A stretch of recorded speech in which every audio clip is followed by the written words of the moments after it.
పావై 26వ పాసురం భావార్థం. ఆశ్రయించిన వారి యందు అధికమగు ప్రేమను కలవాడా, ఇంద్రనీల సమన్విత మాణిక్యవర్ణము కలిగినవాడా, మార్గశిర మాసమునందు స్నానవ్రతము ఆచరింపదలచితిమి. మా పూర్వీకులను ఇట్టి వ్రతమును ఆచరించి ఉన్నారు.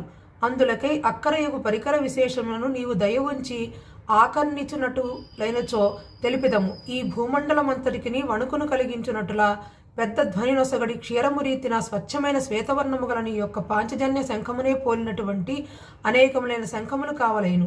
మంగళకరములైన గానములు ఆలపించడి గాయకులు కావలను. ఒక మంగళకరమైన దీపము కావలను. పెద్ద గరుడ ధ్వజమును విశాలములైన చాందినీలను కావలను. ఇవన్నీయును నీవు ప్రసాదింపగలిగినవే.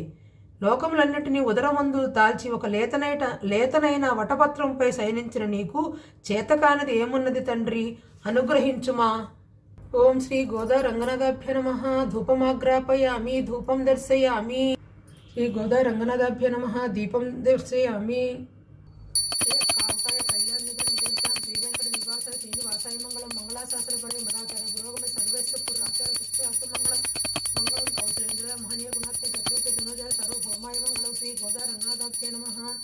ఆనంద కర్పూర నీరాజనం దర్శయామి.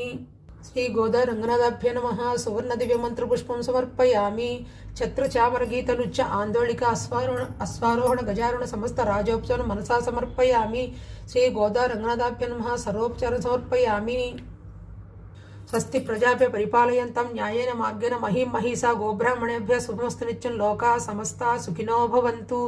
లోకా సమస్తా సుఖినో భవంతు. లోకా సమస్తా సుఖినో భవంతు. సర్వం శ్రీ గోదా రంగనాథార్పణమస్తు.